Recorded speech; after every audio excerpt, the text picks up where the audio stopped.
Wah yang serius. Sampean ya pemuja Allah, tapi kan kadang kurang alim. Saya ini pemuja Allah serius. Saya itu kalau ngaji, ya ngaji biasa belajar, itu sering nangis, nangis seneng. Misalnya saya baca tadi, Miftahul Jannah la ilaha illallah, lung kunci kok dikasihkan. Kita ini masuk neraka gak pantas, enggak bawa kuncinya kok masuk gitu. Harusnya kita ini masuk surga, kita kan pegang kunci surga, gak pegang kunci neraka.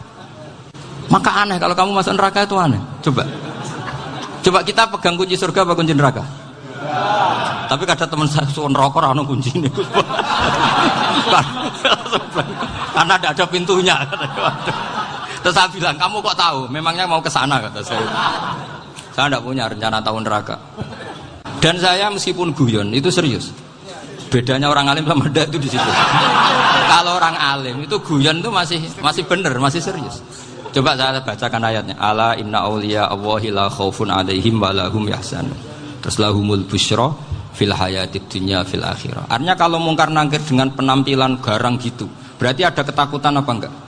Ada. Padahal ciri utama walinya Allah tidak ada ketakutan.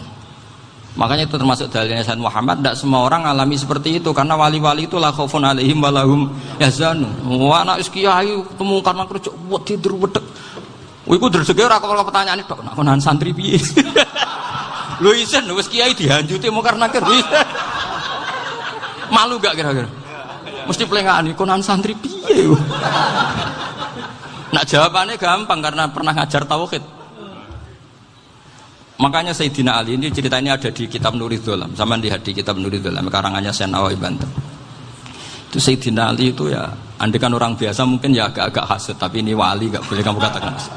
Dia itu mangkal sama Umar. Orang kok setiap orang pernah dibentak. Apa dia berani bentak mungkar nakir? Penasaran dia. Bagaimana kerengnya Umar itu berlanjut enggak gitu kira-kira.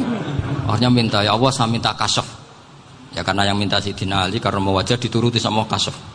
Dilihat Sayyidina Umar pas meninggal itu. Jadi hasud itu ya kadang penting asal baik. Loh betul bahasa Kanjeng Nabi kadang la hasada illa fisnaten. Itu Nabi membahasakan ya hasad.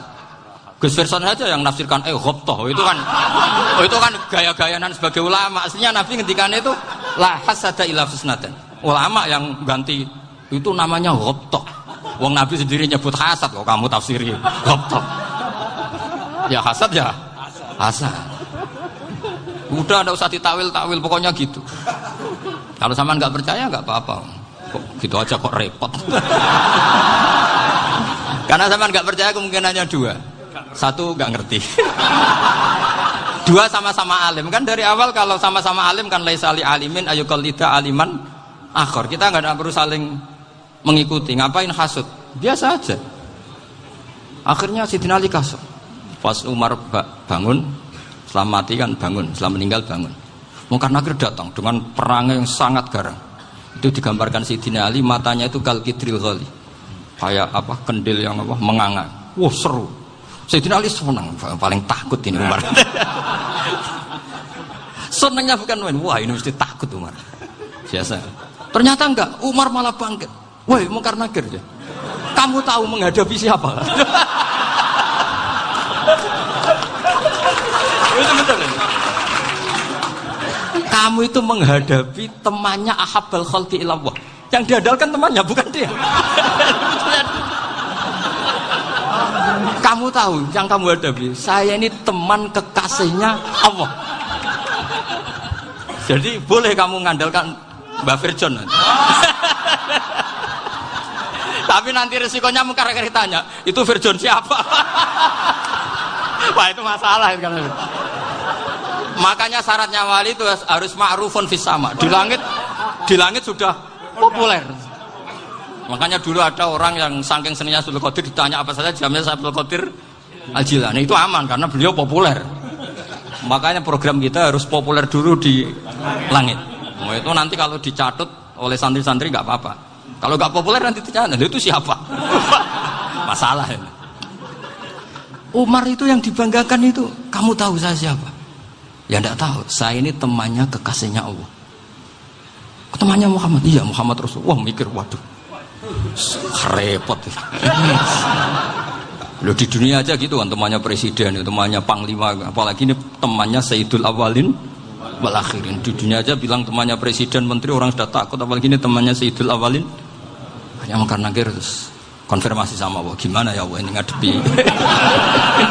Sebetulnya yang diadalkan itu temannya, bukan dia. Wah, akhirnya sama Allah dibilang, ya bu, ya sama seorang seperti itu bu yang sopan. Terus semenjak itu mungkar nakir itu nggak selalu berpenampilan seperti itu, sangat. Jadi semoga itu konsisten sampai nanti. Jadi kamu kalau ingin nggak takut mungkar nakir, jadi wali dulu. Karena syaratnya tadi hanya wali sing la khaufun alaihim wa lahum yahzanun lahumul busyra fil hayatid dunya fil akhirah. Jadi orang itu kalau ngaji itu harus khatam. Jangan semuanya kena pertanyaan. Dan kalau semuanya kena pertanyaan nanti repot. Kalau Nabi Muhammad ditanya waman Nabi juga. Nabimu siapa? Lu kan terus jadi aneh. Jadi makanya ketika Sayyid Muhammad semua ulama lah, enggak ada am kecuali ditaksis. Kecuali sifatnya Allah. Misalnya bikulli syai'in alim, ya benar-benar bikulli syai'in. Tapi kalau am semuanya pasti ada taksis. Meskipun dalam muhawarah muhadasah biasa. Misalnya contoh gampang, istri kamu baru seneng kamu, mas nak pengen apa-apa itu lapor aku, gak apa-apa mas, mesti aku seneng sama lapor. Iku dia aku pengen wayo. Wah langsung jadi apa wae. Mesti apa wae maksudnya kecuali itu gitu. Padahal kalau ngomong mas sampean ingin apa saja tak dukung. Sampean bilang pengen iku wayo. Kira-kira disetujui apa enggak? Sama seperti kita kalau punya teman akrab, wes nang omahku gak apa-apa, anggap aja omahmu dhewe.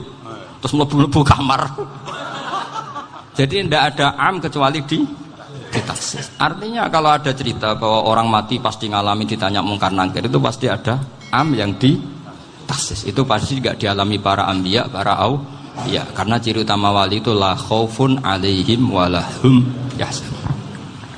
Kemudian saya yang mau cerita ya, supaya sampean bisa menghadapi dunia global ini, tak bawa tafsir Munir termasuk tadi.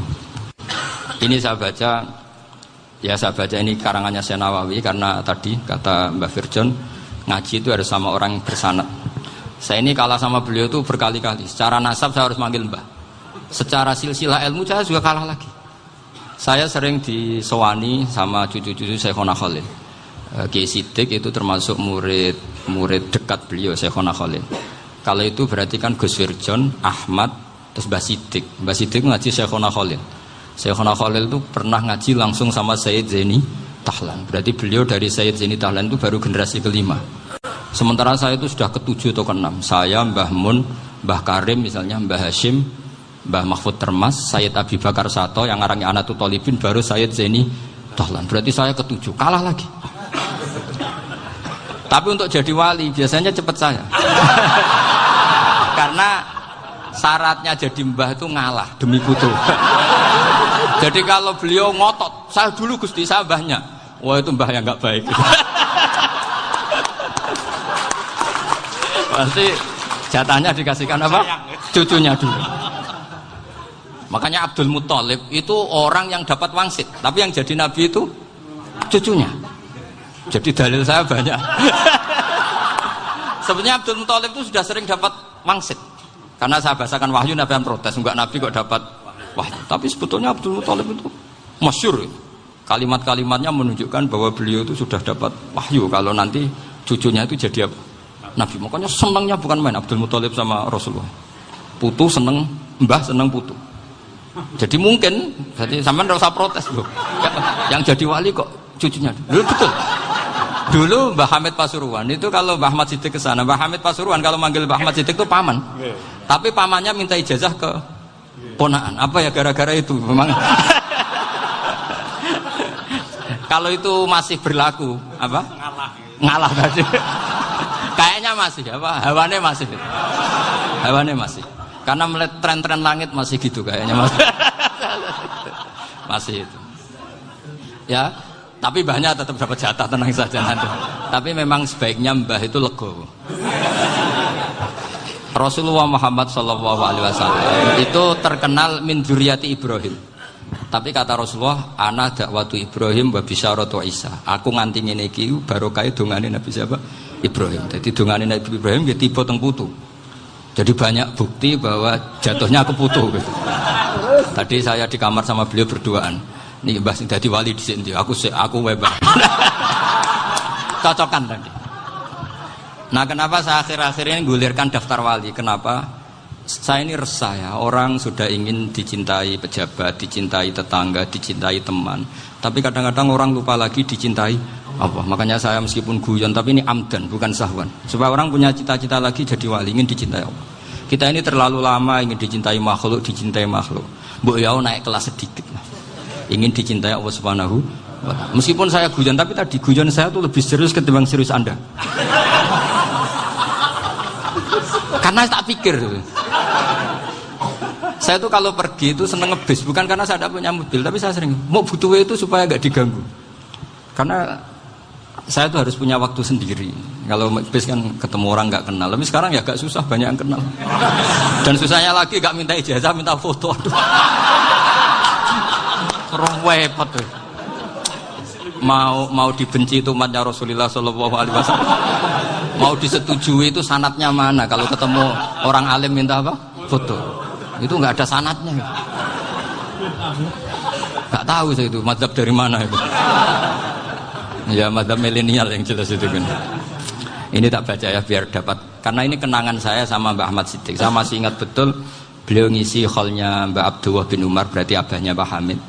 Karena mbah saya itu Fatimah binti Khalid bin Umar. Kalau Mbak Hamid itu Hamid bin Abdullah bin Umar. Itu saya masih ingat betul zaman itu Mbah Hamid siap hall di Lasem itu rawuh dan saya derek mbah saya karena masih misanan datang ke Lasem. Itu beliau pas itu ngisi sama Mbah Mun. Mbah Mun masih muda, Ki Ahmad Siddiq sepuh senior. Itu beliau cerita bahwa dulu ketika Indonesia dijajah Jepang itu para kiai mimpi dibacakan ayat Ghulibatir Rum fi adnal ardi wa hum min ba'di ghalabihim. Terus ada kiai yang tanya, takwilannya gimana? Ya nanti Jepang pulang bukan karena kita yang mengalahkan, tapi Jepang ada yang mengalahkan sendiri, meskipun tidak kita. Kayak dulu Faris tidak dikalahkan Islam, tapi dikalahkan Romawi, tapi yang senang umat Islam. Wa yauma idzi yafrahul mu'min. Itu luar biasa ulama-ulama kita. Delalah kejadiannya Indonesia seperti itu. Yaitu kita tidak mengalahkan Jepang, tapi Jepang pulang sendiri karena dikalahkan apa? Sekutu. Ya ini saya baca. Ini tidak usah dicek bacanya bener apa enggak. Sudah aman apa? Aman. Karena kalau saya salah itu ya sengaja. Artinya ya sengaja saja. Ya biasa maksudnya. Saya kemarin ngisi di Pondok Peloso, di Pondok Al Munawir Jogja. Salah itu ada dua. Ada salah yang memang benar-benar salah. Itu enggak apa-apa, bisa dimakfu. Karena mesti sangke wong goblok salah yang terus itu. Ada salah bawaan ilmu, itu repot tuh dan ini. Karena misalnya kita yang biasa belajar qiraah safah wayah sibuhu, mesti diulang lagi wayah sabuhu. Karena qiraahnya Imam Asim itu hasibah yah sabu bi fathis sin. Sementara kita kalau ngaji kitab kulino yahsibu. Sehingga kita yang biasa belajar safah itu kalau baca kitab itu kayak orang bingung. Kadang-kadang yang ngaji juga bingung. Gus Pak mau di bulan pilih. Ya tepat-tepatan. Ada yang mengatakan Gus Pak bingung. Ada yang mengatakan Gus Ba alim alamah, ya tepat-tepatan nasib tadi. Karena memang ya sab'ah memang seperti itu. Misalnya kufuan itu Imam Asim baca kufuan. Tapi beliau punya murid namanya Syu'bah. Itu kalau baca kuf'an. Makanya kita itu, ini kan khataman Quran ya. Jadi saya menyinggung sedikit tentang qiraah sab'ah. Tadi beliau juga sudah tak kasih kitab saya Hifdzuna Liyadal Mushaf. Sama tak ajari latihan sab'ah. Memang angel ya. Makanya yang nggak bisa itu wong pinter. Sudah tahu angel ya nggak usah diteruskan kan. Orang menghindari barang angel itu pinter apa goblok? Pinter. Berarti wong goblok pinter. Saya tuh makanya sama orang goblok tuh respect. Jadi orang alim tuh angel apa gampang? Angel. Menghindari barang angel pinter apa goblok? Loh, orang menghindari barang angel pinter apa goblok? Pinter. Berarti wong goblok pinter. Jadi saya sama orang-orang goblok itu respect. Sudah tahu jadi orang alim angel ya barang angel ya harus dihindari. Makanya saya ini insya Allah umatnya Nabi yang termasuk yang terbaik. Amin. Karena mencintai umatnya Nabi termasuk yang goblok. Itu tidak gampang itu. Karena tadi sudah tahu ya. Seperti itu loh orang naik panjat pinang. Itu yang naik karena ingin hadiah. Yang nonton sudah tahu wah licin kok dinaikin mau keplotok ya. Tapi orang sepakat yang nonton juga pinter karena sudah tahu ribet kok Tuku ning pasar rak kena lha opo menek. Sama-sama juga gitu.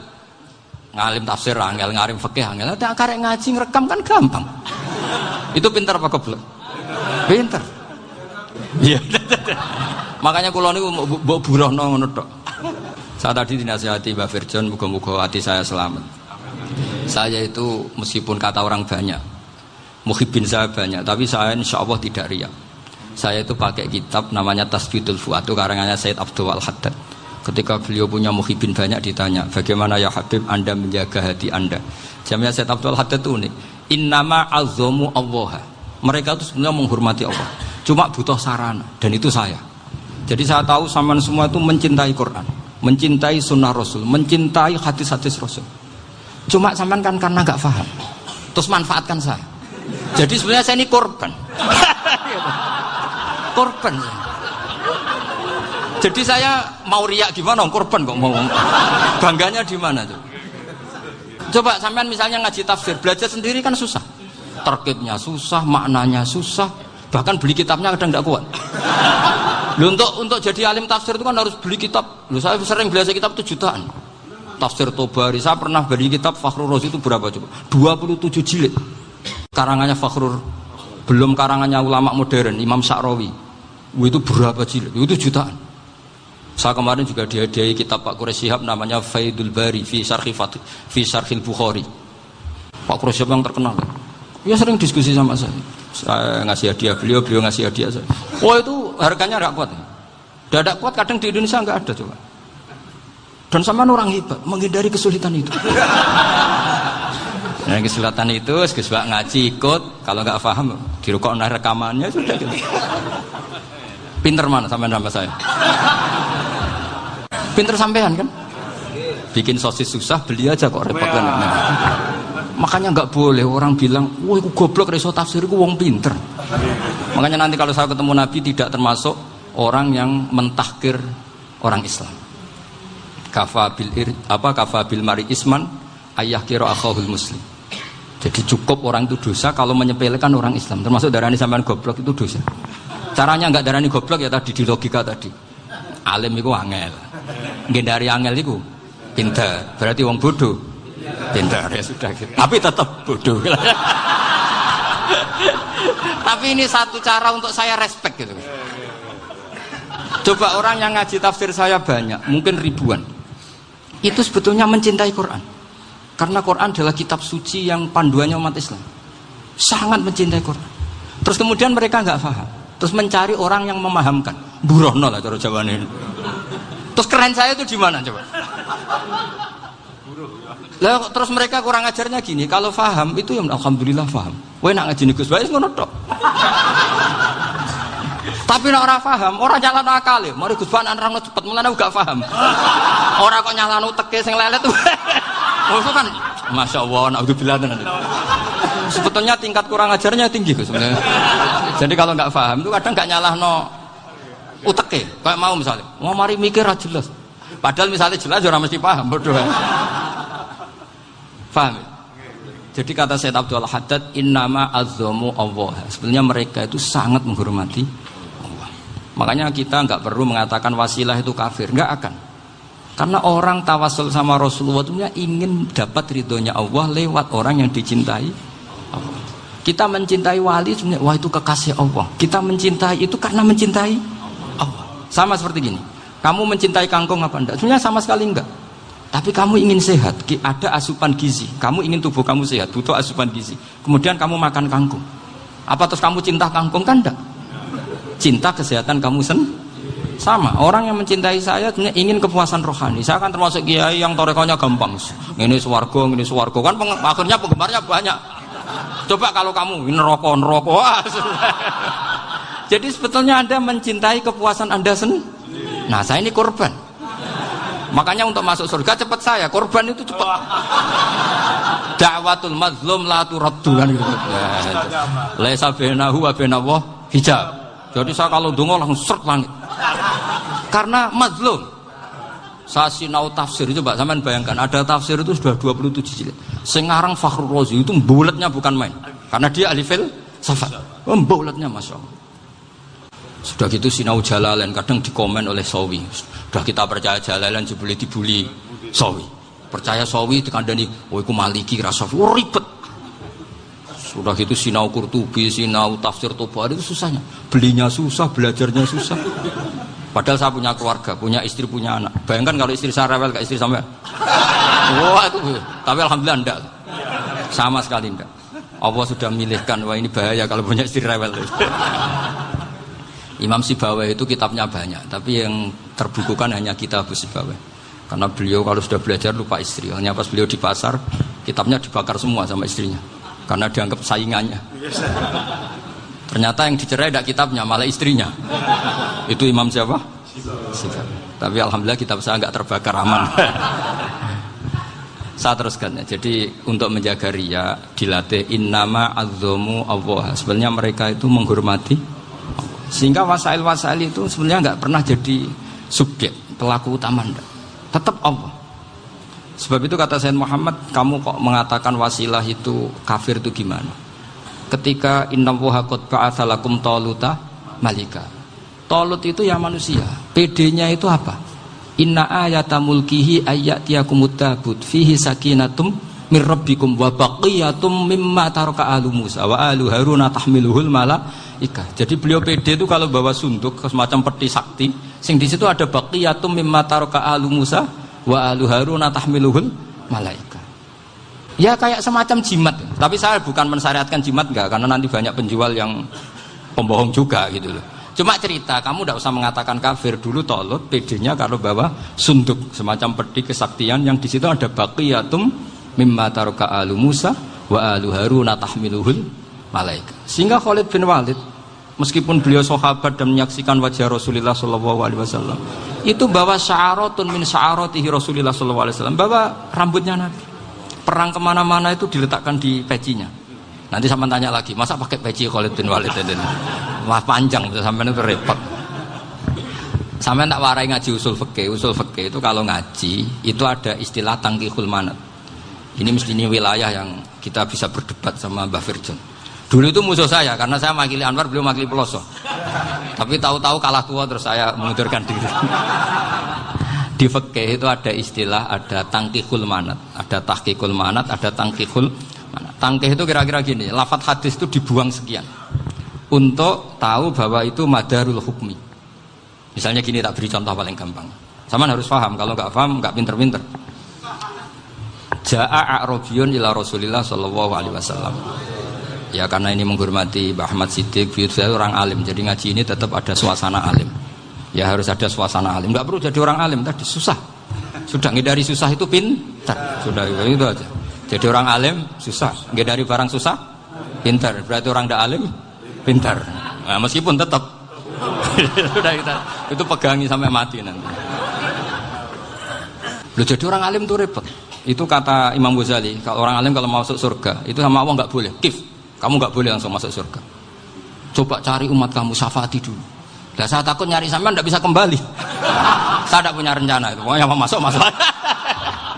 Golek sampean kuaduan.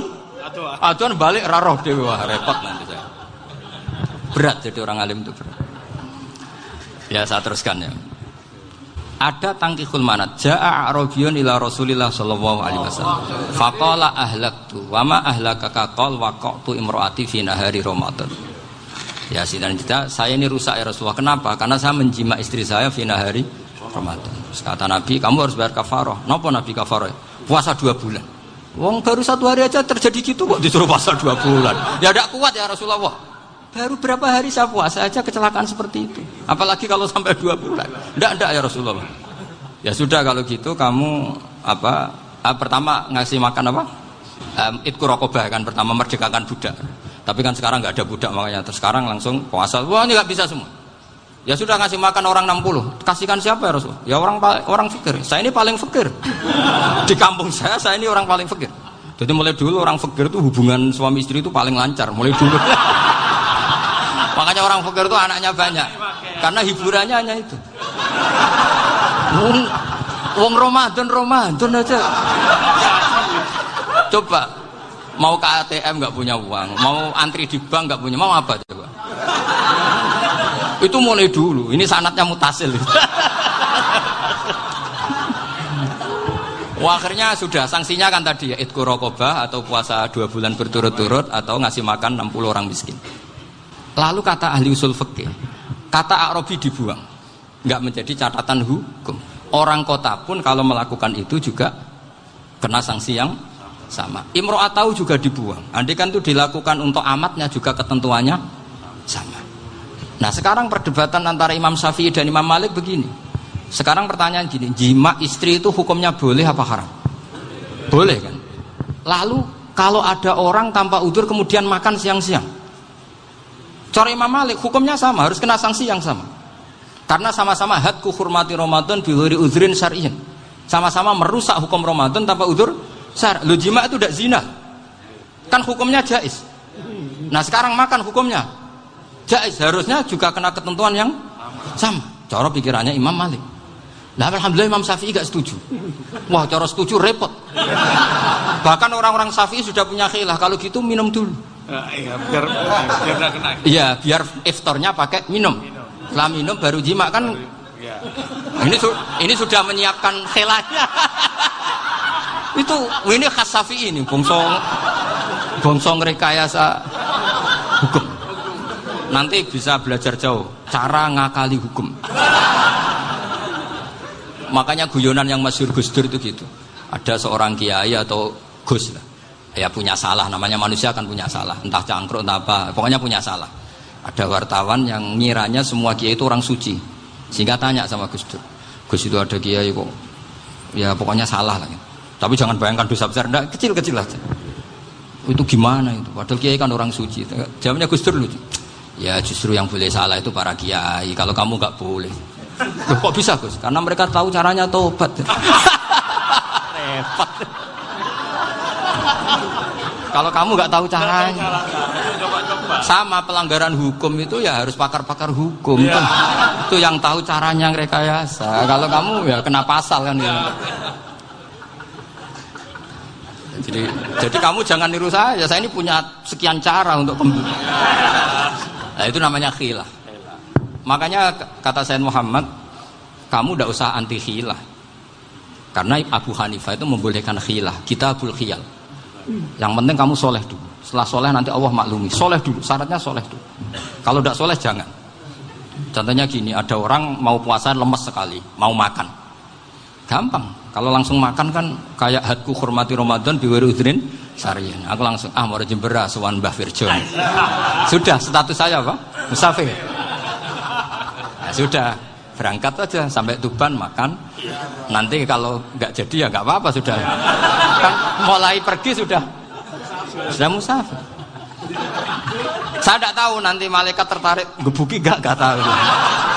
Tapi itu ada khilafnya. Asal soleh lah. Karena kata Sayyid Muhammad dan semua kitab mengatakan itu. Kalau sama nggak tahu ya kebablasan. Nabi Ayub, nabi yang terkenal gudikan itu siapa? Ayub ya. Nah, itu yang Israiliyatnya akan seru lah. Gudikan dikukur bek kreweng itu terlalu lah kalau itu. Untuk kreweng konti ning Arab ora ono kreweng itu sudah masalah itu. Singkat cerita, Nabi Ayub ketika diasingkan kaumnya itu kan nggak punya sumber makanan.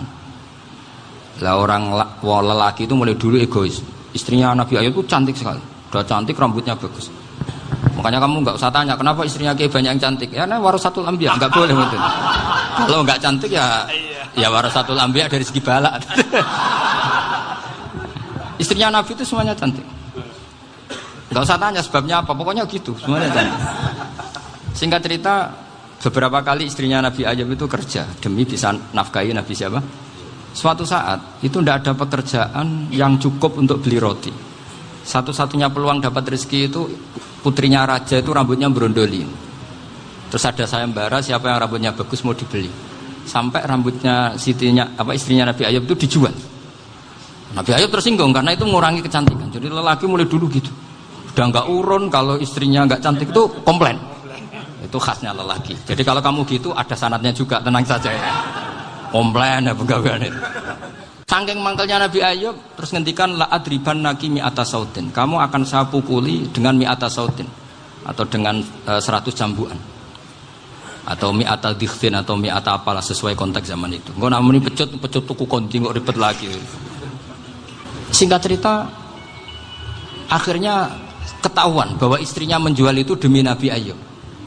Allah nggak ridho kalau kekasihnya yaitu istrinya Nabi Ayub wis perjuangan kayak gitu malah kena hukuman.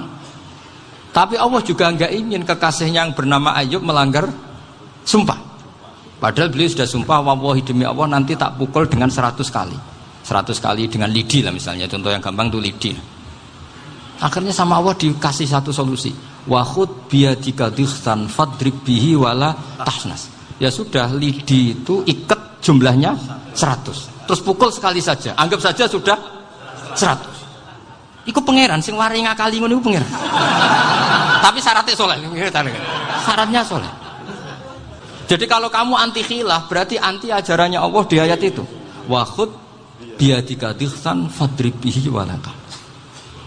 Itu dulu ada, ini cerita di Ithaf, ini cerita terakhir, ini sudah, sama jangan nama sudah. Terus pengumuman tadi, yang nggak pernah sepuh ngutang saya itu haram tadi. Karena tadi saya punya kewajiban di rumah yang bisa menggugurkan ya kewajiban yang lebih besar. Lebih besar itu ya tadi, bisa pernah guru, pernah sepuh, yang jelas nggak umur. Umur sampean menangkap itu, tua-tua serepet itu. Ada raja itu ganteng kaya, senengannya nikah perawan cantik. Oh, itu semua kampung mesti kenal. Mungkin digilir atau gimana pokoknya. Suatu saat ada pemuda suka sama perempuan yang di kampungnya, cantik sekali. Kemudian pemuda ini ternyata pekerja di kerajaan itu. Tiap hari ditanya, "Oh, itu yang di kamu yang cantik siapa? Mau saya nikahin gini." Wah, bahaya ini, saingannya raja. Jadi yang dibidik pemuda tadi itu saingannya. Si raja ini orang yang namanya raja kan gengsinya tinggi. Kaifatang kihuha wa qad ra'aitu qad qabbalaha rajulun. Kobok nekabi, saya itu pernah melihat dicium lelaki. Wah, gak mau, gak gelem, kadang ditambung lan wakot kebal harojulun. Saya pernah melihat sendiri kebal harojulun, dicium oleh lelaki. Wah, sudah gak minat raja langsung, gak keren. Suatu saat pemuda tadi nikahi perempuan itu. Rajanya marah-marah, kamu lelaki gak punya harga diri gini.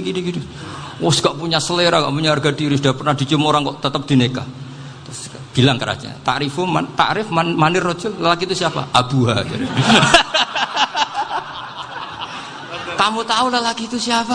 Sopo? Abuha, bapaknya. Saya kan hanya bilang rojulun, pernah dicium lelaki. Lah pikirannya raja itu lelaki ya kue-kue ngene iki. Tapi butuhe canom mau rojo ben gak sido itu aja tuh. Baru kayak digulirkan gitu, wakot kebalah rojulun. Wah, nggak mau. Setelah itu suatu saat pegawainya tadi nikahi perempuan. Kamu nggak punya harga diri gini. Kamu tahu mandir rojul apa abuha? Wah, nak ngono aku gak poho. Lah monggo sakniki wis bojo kula. Ora trimo wis diambung wis macam-macam, Pak. Lah itu namanya khilah. Apa? Khilah. Kalau di balaghah disebut tauriyah atau apalah. Tapi saya tidak ngajari sampean seperti itu. Sudah pinter sebelum saya ajarin. Bangsa ngakali kan sudah pinter. Saya kira demikian.